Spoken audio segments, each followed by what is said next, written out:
Hey there, it's me. Today's the day that we do the big range test on my Chevy Bolt. So I'm getting in and getting ready to go. There's a couple of things that I want to go over. There's always different factors that come into play when you're talking about electric vehicles. So one of the big things is air conditioning. It is hot as balls today, so I will be running the air conditioning, and that does consume a little bit of electricity. So this will be a real stress test to determine how far you can go under the worst possible situation and circumstances. So I am going to get the car started and we're gonna head out. I'll have the camera running the whole time. You obviously will not see it because this whole journey is probably going to take 4 or 5 hours. So I will condense that down a little smaller so everyone's not falling asleep at their keyboards. All right, let's get going.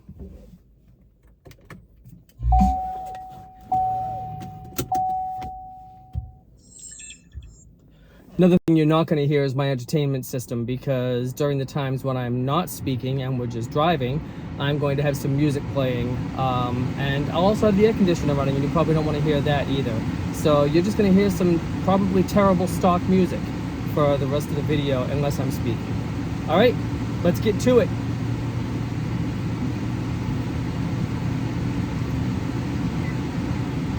I just reset the trip odometer. Let's go ahead and show you that right now. So you can see, hopefully you can see, I can't see the camera right now, so I'm assuming that, oh, now my hand's in the way. There we go. I'm assuming that you just saw that it's been reset. We're at 54,127 miles on the actual odometer. The guessometer, which is the number on the left-hand side in the middle, gives you the estimated miles that you have, which today says 270. So that's pretty generous considering the EPA rating on this car is only 253 miles, and I've been doing a lot of highway driving before this test. The guessometer does guess based on your performance during your last charge cycle, so it kind of resets every time. But I'm going to get started.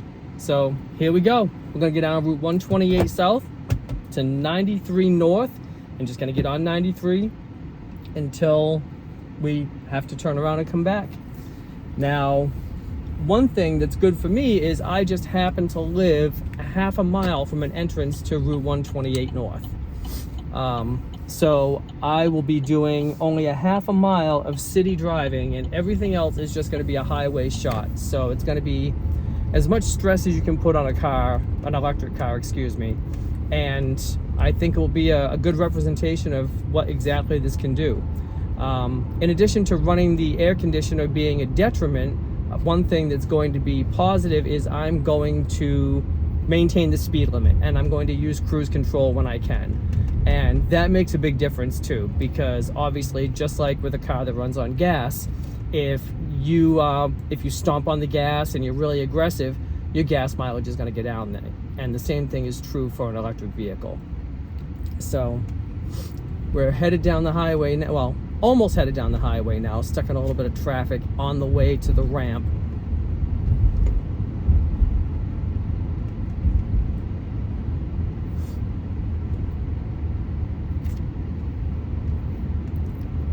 Another thing that I hope that there's some food somewhere.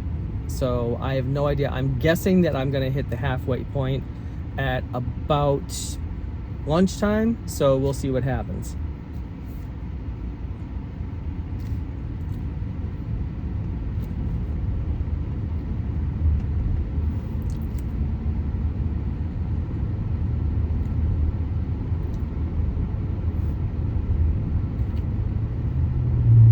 In addition to this camera, I also have a dash cam, which is going to record all of the over-the-road situations, so you can see where we are, and I can give you updates on the road conditions as well as what's going on here in the car with me.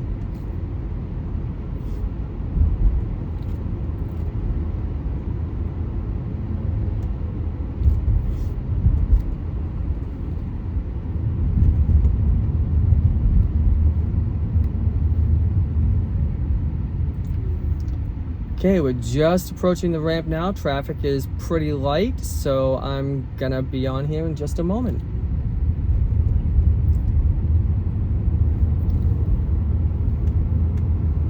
truthfully, this would normally be the time when I get out on the highway and punch it to get up to highway speed, but we're not going to do that today. I'm going to keep it relatively normal. And here we go.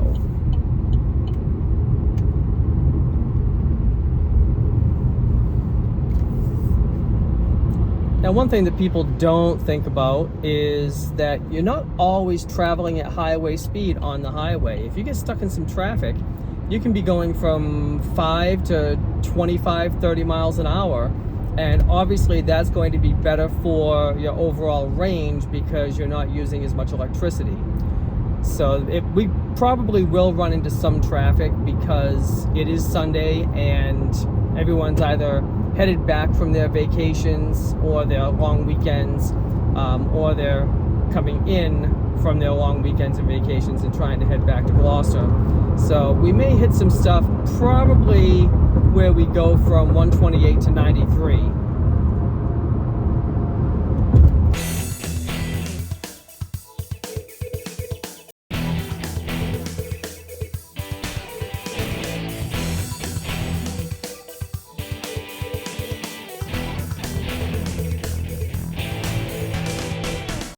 Hey guys, we're just about at the 93 North exit. Been traveling for a little over a half hour, and so far things are good. Battery's down to about 90%, which is great considering when you charge it to 100%, it really only charges it to about 96, 97%. They always give you a little bit of overhead because they have to account for the heat of the battery and make sure it's not going to be overstuffed and cause a fire. So I'm gonna take this exit in probably just about a mile, and my next big hope is that somewhere along the halfway point there's some place to eat because it's probably going to be around noontime and I'm going to be hungry.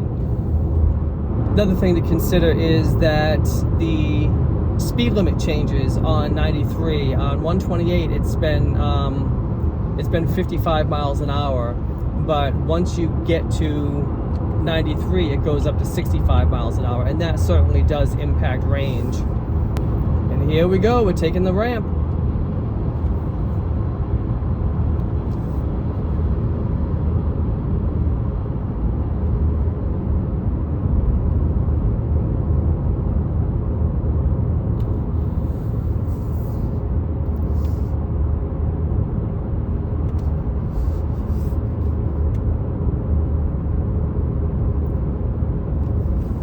Another thing I hear people complain about is the comfort of electric vehicles. Me personally, I find this car to be very comfortable. I could drive in it for hours and have no problem.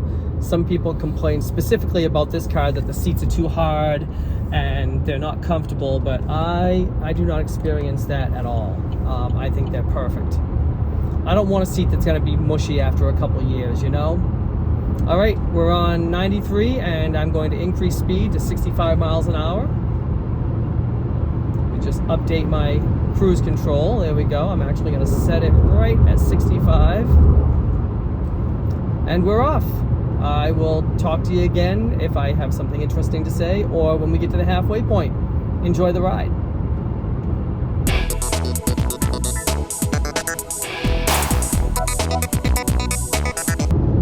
Well, we're coming up on the New Hampshire line. It's probably worth it to mention that I did not buy this car new. It was a 2021 that I purchased in 2025, and the battery was replaced under a fire hazard recall in 2023, pretty much exactly 3 years ago. So the battery's about 3 years old, probably has about now maybe 35,000 miles on it.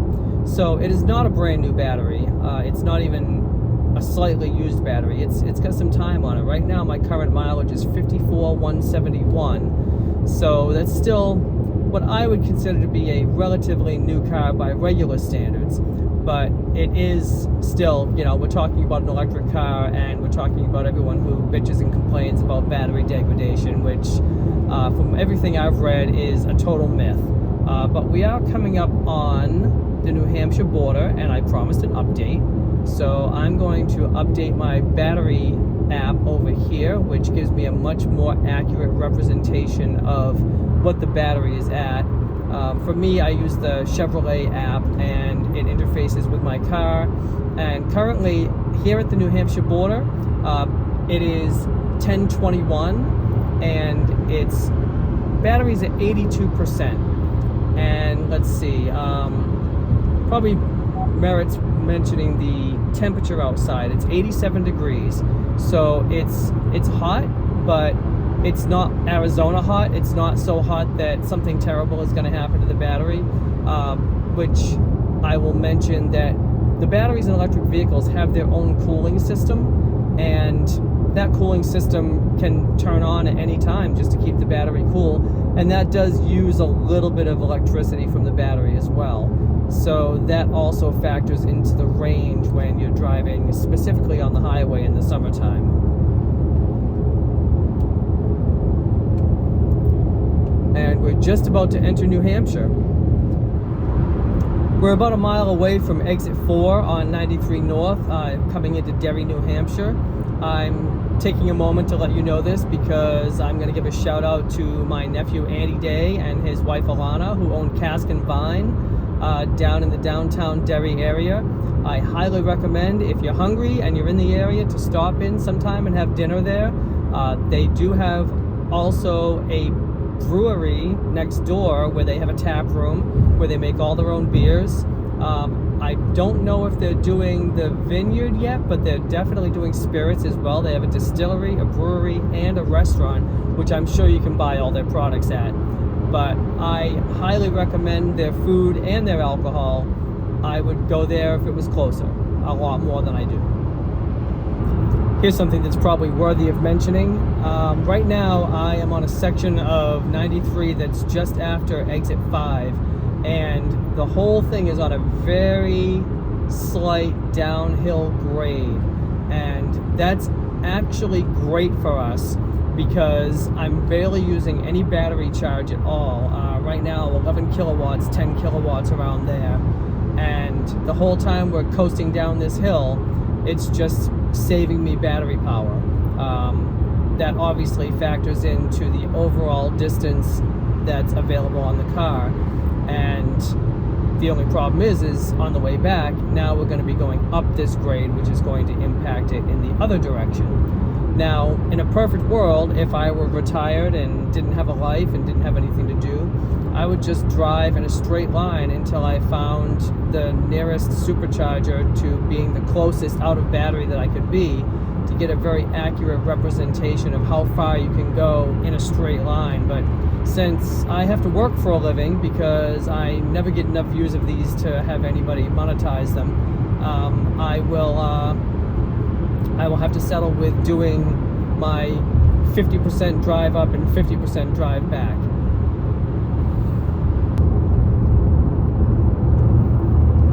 It's 10:59, and I just want you to take a look at the other side of the road over there. Looks like everybody's coming back from Concord, New Hampshire to go back to their lives. Very possible we might hit some of that traffic on the way back, so that will definitely increase the amount of miles that we're able to go on this charge, but I don't think it will be a big deal. And this is what happens in the real world. You know, if I could just get on a track and just do 65 miles an hour until the battery ran out, you know, that would be a very clinical, controlled experiment, but that's not why we're here. This is real world stuff. So I'm going to take the traffic when I take it, and I'm going to do the speed limit when the roads are open. Another little piece of electric vehicle information that you may or may not know. You know how in a gas-powered car that the mileage is rated in miles per gallon of gas. So obviously how many miles you can travel on one single gallon of gas. On electric cars, the metric of measurement is a little different. In this case, it's miles per kilowatt hour. Now, your battery has a certain capacity, mine's 65 kilowatts, and in this case, this tells me that I am currently getting 4 miles per kilowatt hour. Now that kilowatt hour is different than kilowatt. Kilowatt is the sustained power output for the course of an hour. And in this case, the EPA says that any vehicle that gets 4 or better miles per kilowatt hour is considered efficient.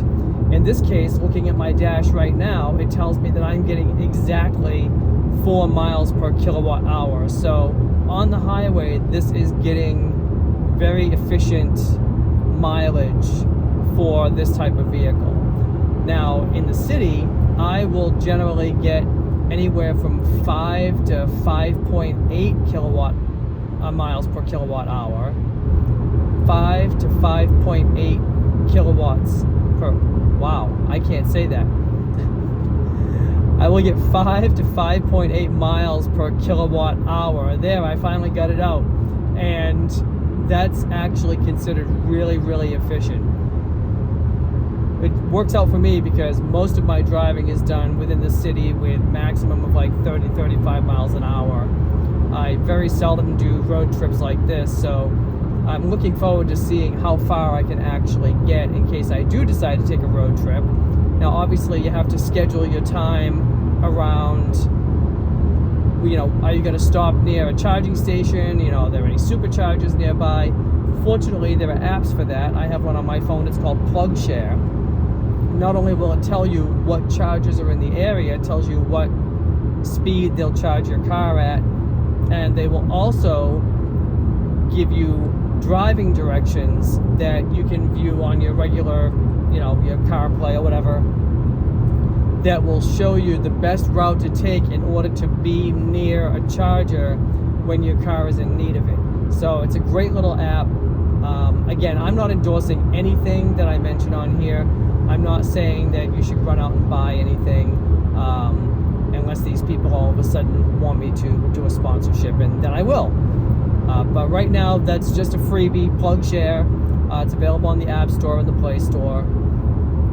And let's see where we're at as far as mileage. I'm going to go ahead and update my mileage in my app and see where the battery is at. It does take a minute. I don't know why, since we're sitting in the car, it takes so long, but probably just slow connection. Probably has to go up to a satellite orbiting the Earth to come back down. All right, we're currently at 62% power left in the car. We've traveled about 92.4 miles, so definitely going to get over 100 miles and probably over 120 miles, which is great. I would expect to get the EPA rating, and that's going to be my benchmark, that 253 miles that the EPA says that this can travel on a single charge. And what that tells me, in addition to the fact that, you know, it's a viable metric to go by, but also it's telling me that in the 3 years that this battery has been in service, regardless of charging habits, etc., if I get 250 miles out of this entire trip, that means I have suffered 0 to little battery degradation on this car after 3 years, which debunks the whole, oh, your battery is going to fail after blah, blah, blah, blah. You know, insert whatever fake facts that somebody looked up online and spouted to you. So let's just keep going. When I hit around 55%, I'm going to look for the nearest exit, and I'm going to find myself some lunch, and then we're going to head back. Hey, we just ran into a twist. All of a sudden, the speed limit up here on 93 just increased to 70 miles an hour. I didn't even know that there was 70 mile an hour speed limits in this area. So obviously that's going to change a few things, because an extra 5 miles an hour can make a difference when you get up to these speeds. One thing that I can't show you because I'm driving, but on the dashboard there's a ring around the speedometer, and it changes color depending on the efficiency of the vehicle. Generally, at cruising speed up to about 64 miles an hour, that ring is green, and that ring is telling me that, you know, we are in an efficient travel speed. And now that I've bumped it up to 70, all of a sudden that ring has turned yellow, and now my average mile per kilowatt hour has immediately dropped from 4 to 3.9. So if you live in an area where your mileage, if you live in an area where your speed limit is consistently above 70 miles an hour, and I know that they exist, I've got some friends down in Texas where some places the speed limit is 80, and Arizona as well. I'm sure most of the places where you have a lot of large flat land like that, they probably let you get up to 80 miles an hour. If you know of any place that has higher speed limits like that in the United States, please leave a comment and let me know.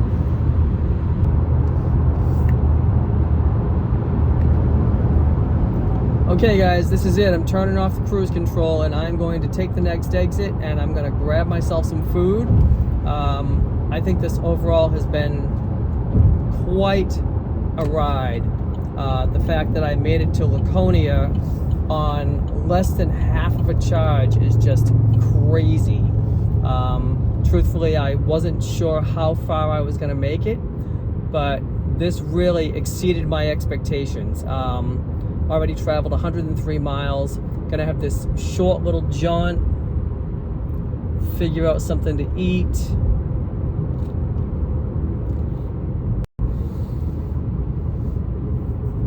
I see a lot of people heading left. I see McDonald's, I see a diner. So I'm sure I'll find something. I don't want to stray too far off the highway because I really want to keep a lot of this highway driving just to keep it as real as possible. But I am going to at least give myself half mile to a mile to see if I can find something that's not too gross to eat.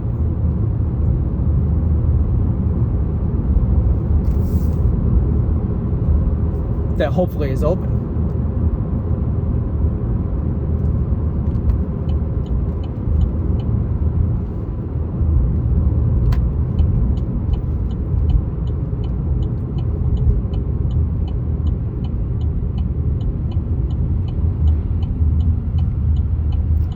Hey, there's a Five Guys. It's a little early for that, but I think I will go ahead and do that.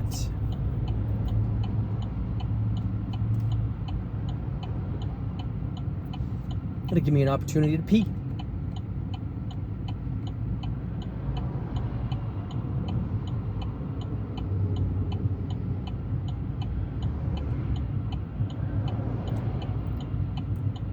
And when I go in for food, this will be the one time that I turn the camera off, and I will turn it back on once I get back into the car and start back up.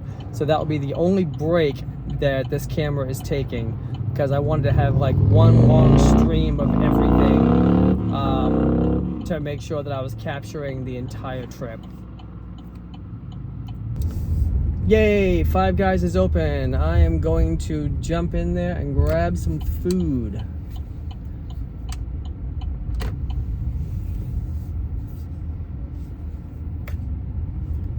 Parking lot is treacherous, and that guy parked like a dick.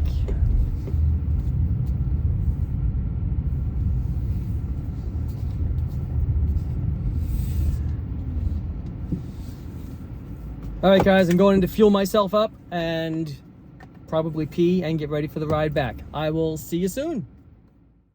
And I stole some napkins because everyone has to have car napkins. And I also went to Five Guys here in Tilton, New Hampshire. Got myself a soda and a hamburger, well, cheeseburger. And it's delicious as always. So let me put my stolen napkins away and we will get started.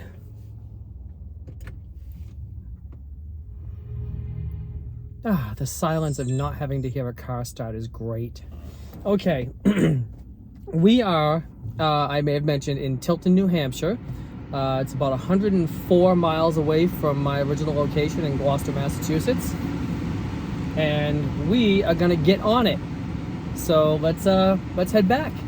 I do have an emergency plan in place in case all of a sudden the battery starts going way down.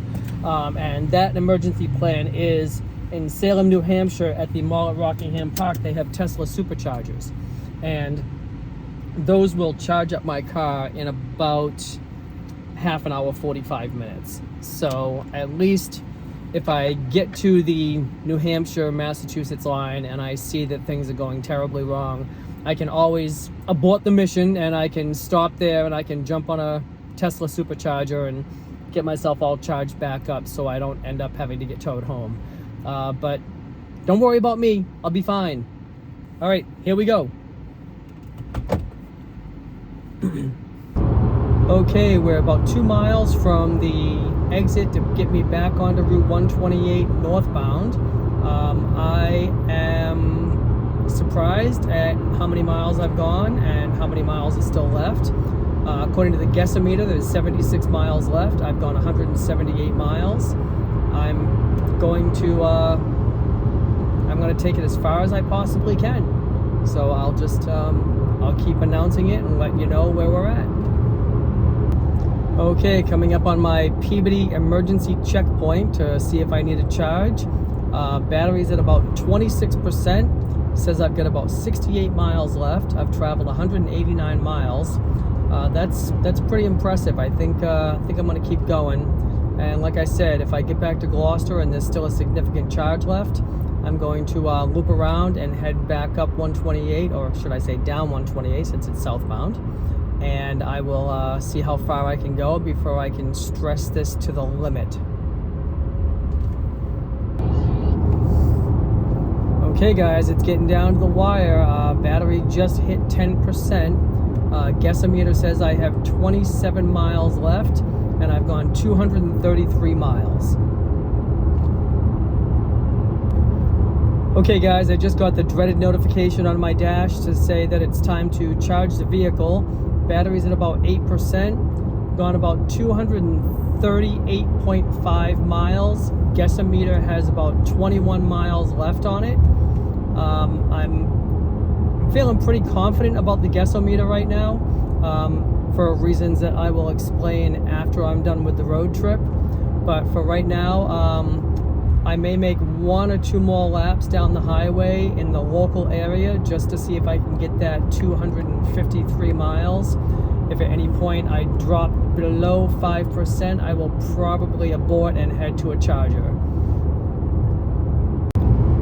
All right guys, that's it. It just hit the critical zone. I'm going to turn around at the next exit and I'm going to head to the closest supercharger, which is down in Gloucester, about 7 miles from here, and should have just enough power left to get there. All right guys, I don't know if I'm gonna make it back to Gloucester. I'm gonna hope that that charger that's in Manchester is up and ready to go, because I just got the scary low symbol on my car. I've turned off my air conditioner. I'm at 246 miles, so we pretty much hit our goal. As long as I don't get stranded on the highway, we'll be all set.